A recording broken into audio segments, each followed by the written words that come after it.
Okay. I don't know.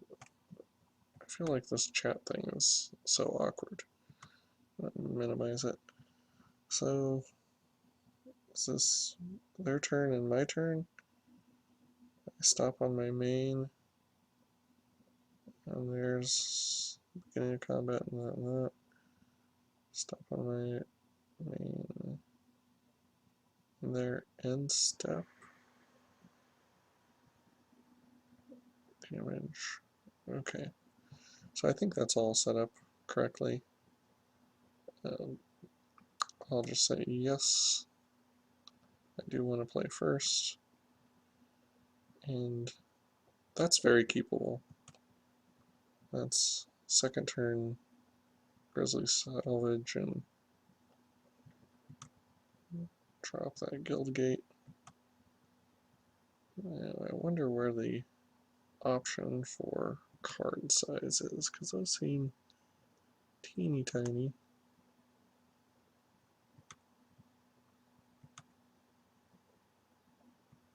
There's card size.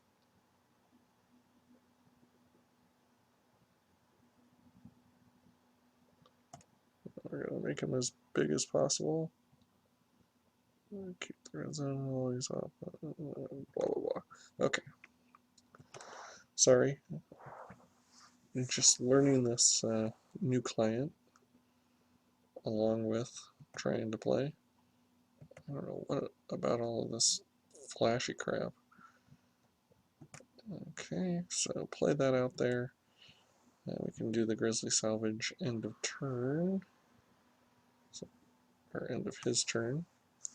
So we can fake, I don't even know what combat trick we could fake, but Slitherhead on its way. And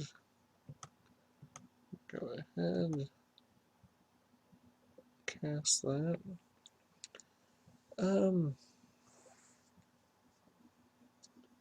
From those, I kind of think we want to keep Jailbreaker.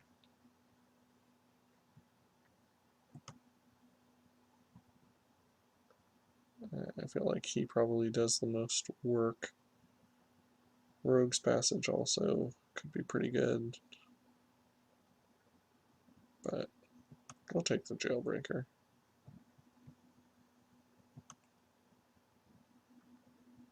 And if I'm gonna regret it for something, it'll be that Rogue's Passage that I'm regretting not having.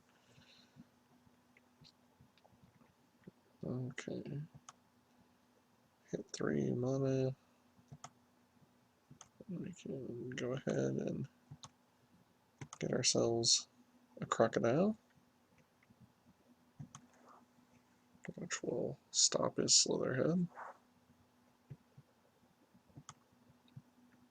I need to figure out a way to get it to stop alerting me when buddies sign in. That's going to get annoying real quick.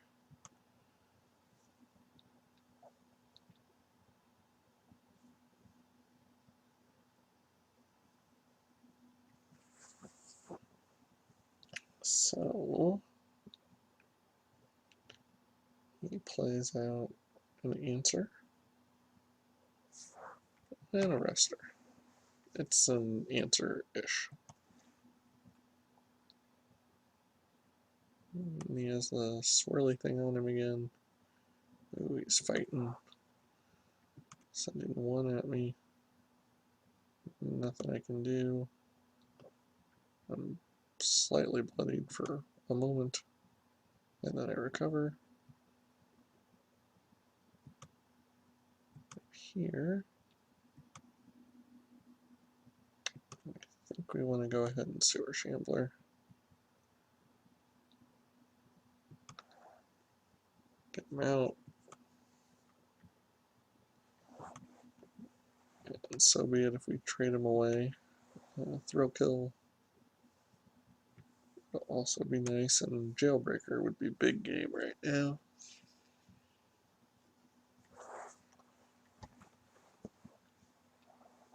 But nothing I see is holding me back. Cellar Sunbirds makes the Shambler a little bit worse.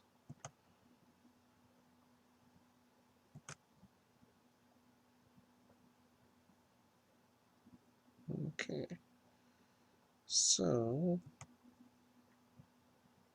why don't we just get in there and clear out some chump blockers for our Jailbreaker, or if it seems beneficial, we could Giant Growth also.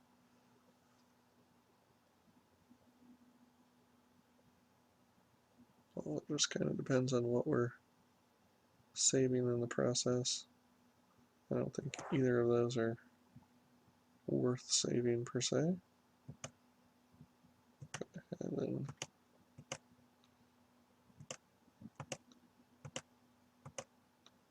get that Jailbreaker out. Somewhere is my graveyard. So Jailbreaker gives me a big threat. Does he have an answer? Ooh, Growing Ranks. Growing Ranks is pretty nasty against me.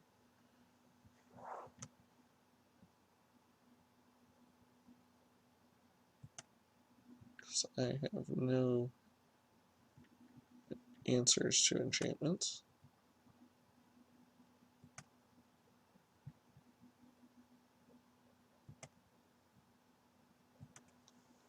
And here he goes. So he'll get another bird token next turn. I, on the other hand, will be shambling.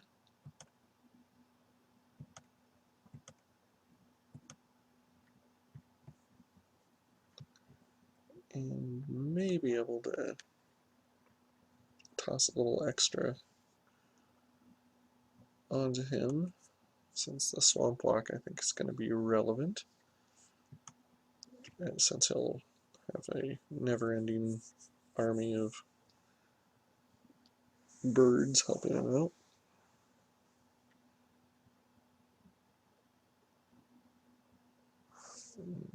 The Gate Creeper Vine, so that gives him another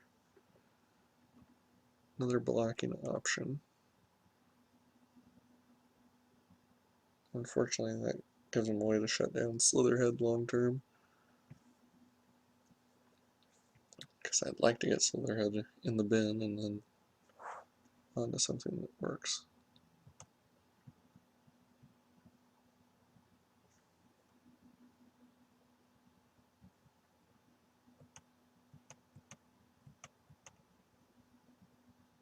There's his own Slitherhead.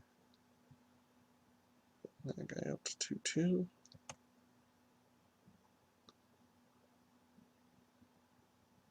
He's gonna fly away, I would assume. There we go.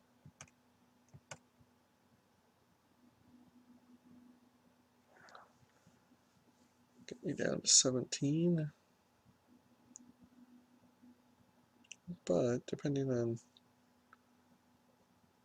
how things play out here,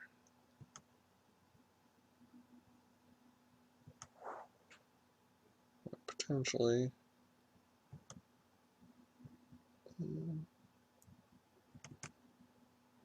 is there a way to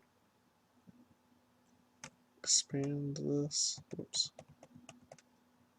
So Shambler and Decoy are my options. And I'm going to say I want to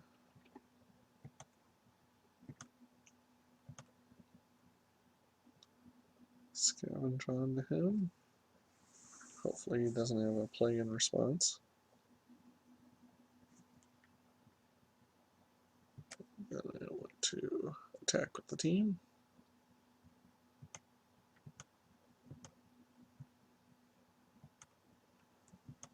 The nice thing here is I'll be able to get out that throw kill as well.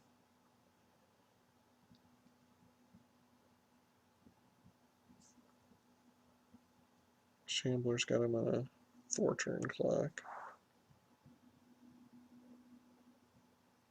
And actually, I'm pretty happy with the way that one worked out.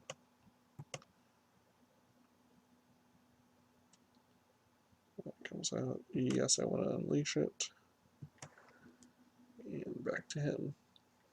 But yeah, I'm pretty happy with the way that turned out, because now he doesn't have a good block on the Slitherhead.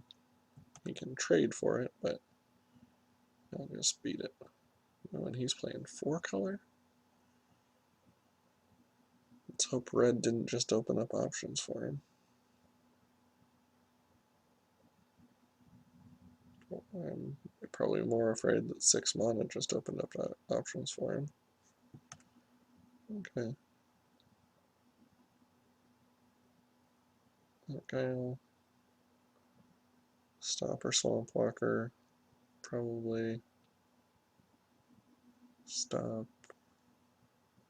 Jailbreaker.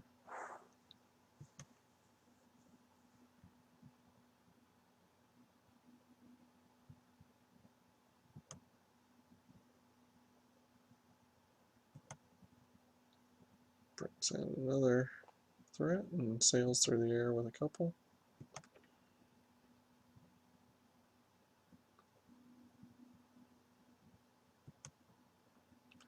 And sends the turn back to me. There's 2 cards in hand. I have 2 cards in hand. Bottom one must be graveyard, which kind of makes sense. Looks like a little bit like a tombstone. So let's get to combat and send in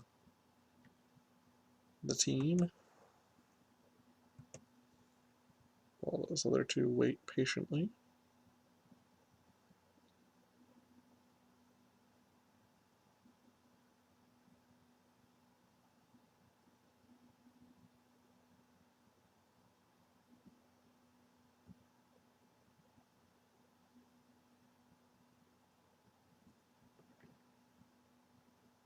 And just thinking about it.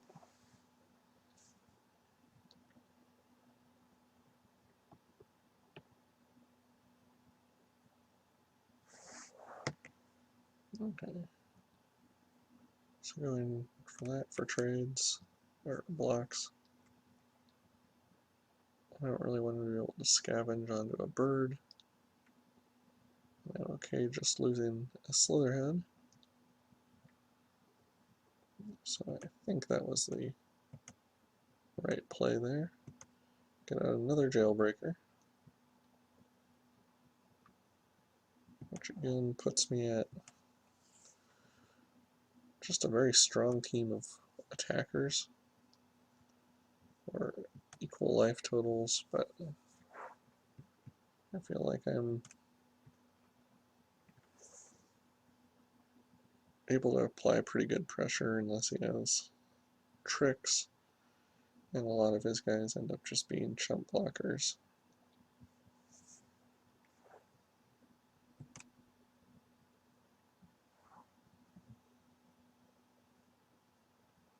He's getting in for 4, that's nothing to sneeze about.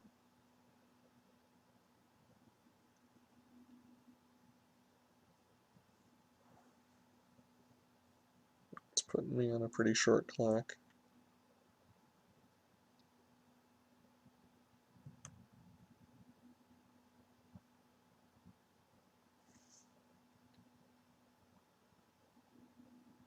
Don't really have a play here.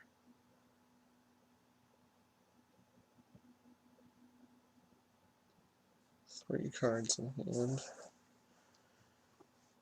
If he had Explosive Impact, I could fend it off.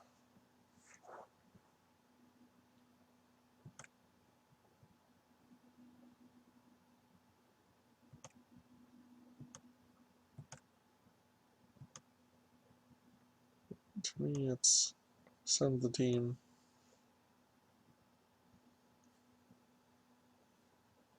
You can do some blocks, but they're not going to be great.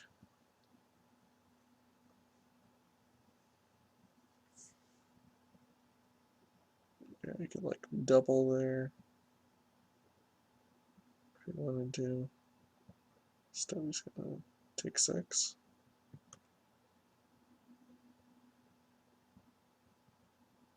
Except, what do we have? Who is it targeting?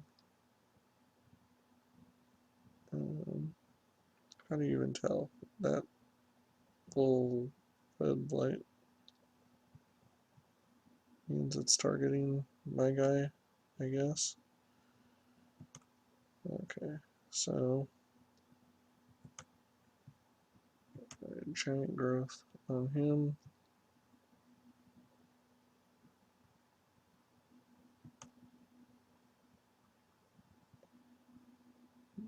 Okay, I think that ended up doing what I was hoping it would do, which is I got through 4 of the damage, got him down 2-4, and I think I want to go ahead and play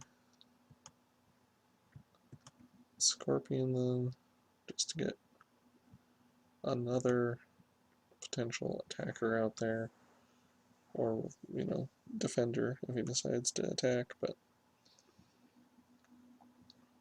he has to have an answer to the Swamp Walker or he loses this turn.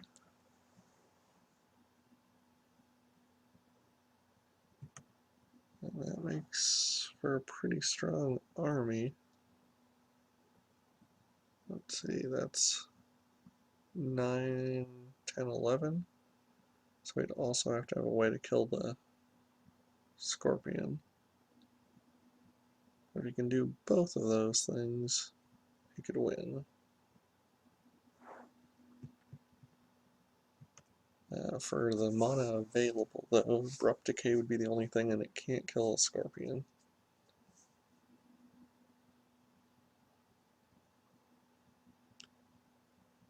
And I can't think of any other 2 casting cost. So you may send everyone just to see what's going to happen.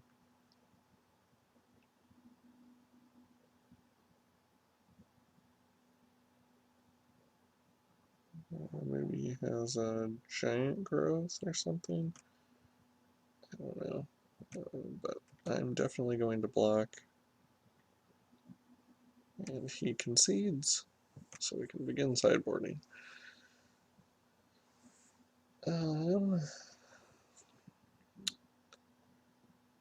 So flight is definitely a concern with his deck, as is just the fact that it's an enchantment, but we don't really have an answer to that. What could I put in or take out? I think Slitherhead is going to get outclassed pretty quickly, so Trestle Troll would be an okay switch, and then it'll stop his army of flyers from pecking me to death. Go ahead and submit that. Names crossed out, does that mean they've already lost completely? Probably. As of round 0. Or maybe they've dropped. That was a long first game. Timers are okay. Would I like to mulligan? No, I can keep that hand. Throw kill's good. Love the idea of actually getting the Planeswalker out and getting to abuse that, so. Now, I don't have any double green in my deck. I was actually writing an article today talking about how do we play our land and how does it affect the board. And without any double black or double green, and only on 2 colors, there probably is not so much of a right play there. Because actually my mana commitments are requirements are pretty good considering that I'm 2 colors. But here, yes, I want to unleash it, get him attacking as soon as I can. Next turn, potentially Trestle Troll or Giant Growth if he does something silly. He's on 3 colors. I wouldn't be surprised if he sideboarded out his black. Black didn't seem like the strongest of his colors, and the Swamp Walker's probably frightening a little bit. Okay, so that makes for a tougher choice. One thing I want to do for sure is attack in and see if that choice is taken out of my hands. If there was some sort of instant speed, can't Annihilating Fire. I can't think of anything you could do at instant speed that would be relevant here, but if there was something, that might change how I would want to play. Otherwise, I'm thinking Guildgate this turn, not worrying about the Trestle Troll, since he has no attackers at the moment. I think I would rather set it up so that I know I can cast the spells next turn. And if I draw another land, well, then I was just playing percentages, but if I draw another Guildgate or something, then that makes it a little bit more relevant. Okay, so here comes Clobber Crew, which is a pretty bad matchup versus something that has Death Touch. And so playing the Scorpion here is a good way to answer or to continue to apply pressure and not let his wall do much.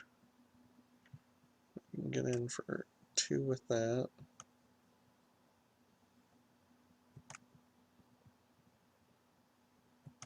Okay, and go ahead and get that and get out our second Death Toucher. And 1 land away from Vraska.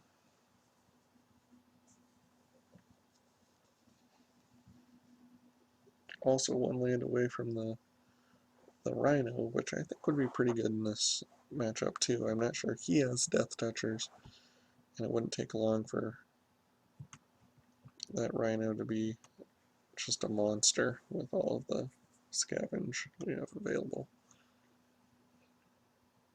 So unless he has a first striker, an impressive one at that, we're going to be in pretty good shape for blocks. Yeah, if he had Precinct Captain, that would slow down the Scorpion. If he Ethereal Armored on something,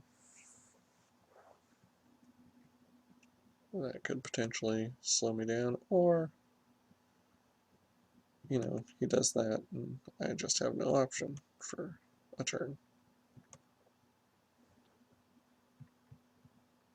But out comes that, and it puts me in another one of those situations where Decoy lets me, I think I'm going to build up the board a little bit more. I like Decoy plus Giant Growth, that seems fun. But I think putting out the Hexproof guy, there's nothing I really want to kill with Vraska. And with the Clobber Crew being able to get through for damage, I mean, I might have to kill the Clobber Crew actually. Just because of its danger too. Vraska, and I take 1, and then those effects should be wearing off.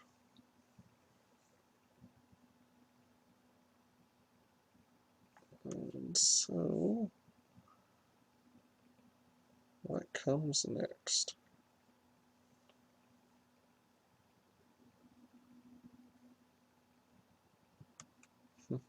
Certainly not scared of that.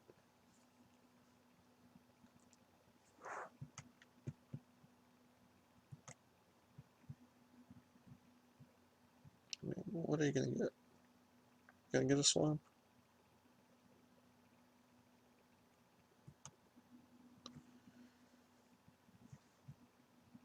Guildgate. That gets him access to black without actually allowing my swamp walkers to get through.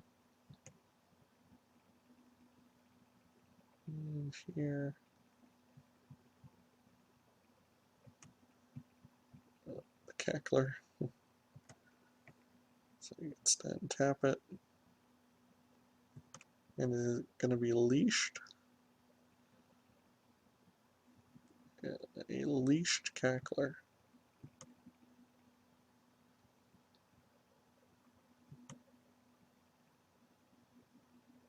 And so here, a couple more options. I almost think Vraska destroying the Lobber Crew just sets up pretty sweet attacks. Otherwise, he's going to be able to block that guy. So I think that's what I'm going to do. It's not the most exciting use of Vraska, but I kind of want to strike while the iron's hot.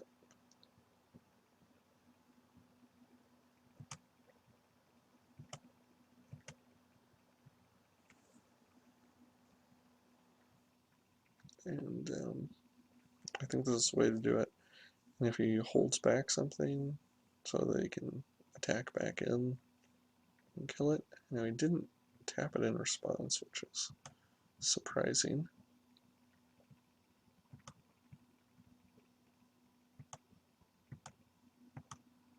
But I'm all in on the attack here.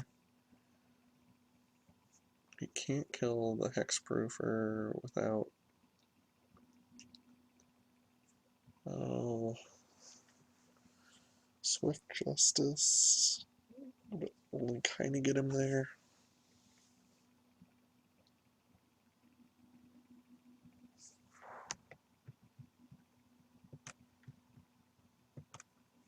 So that gets us through for 2.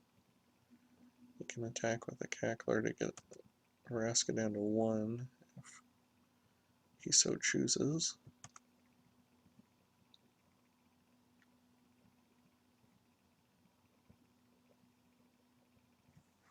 But I would need something else to actually kill Vraska. And I can scavenge onto the Rhino if I see fit, or Jailbreaker, also a pretty good play here. He's down to 3 cards. And going to be down to 2. Wayfaring Temple, which is just a 2/2 right now. Although he may be doing something about that. So he has no tokens, but if he can get there, he will start having lots of tokens.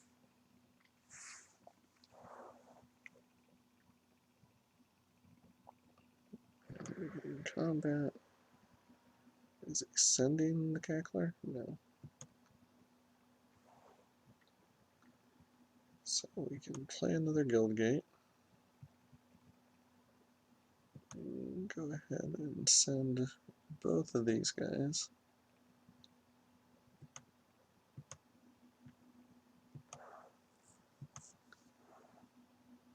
Probably chump on the hexproof guy, yeah. Make sure to trigger that. Go ahead and cast my Jailbreaker.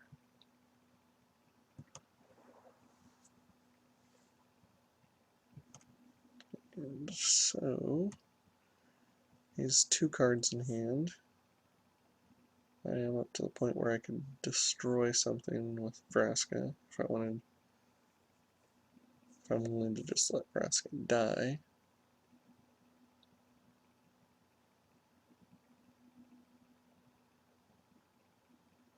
He's down to 12 life.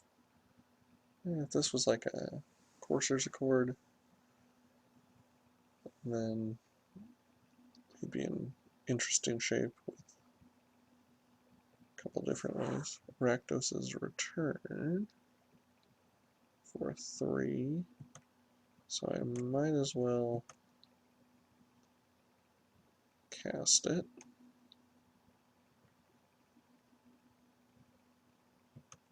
Because it's going away anyway. And 3 was redirected to Vraska. So his Mythic killed my Mythic this time, but his other 2 rares are not doing much for him. And here, I think I attack with the team. I probably should have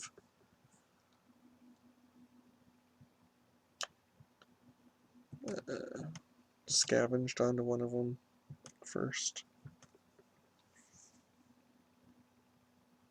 We can see what he does, or if he does. Okay, now I'm going to go ahead and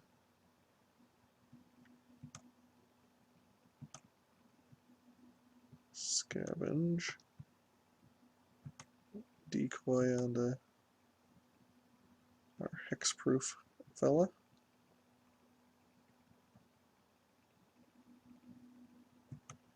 And we can Rogue's Passage him next turn for the win. Which is a good place to be. Still at 18 life. He doesn't have an answer, and we win the match.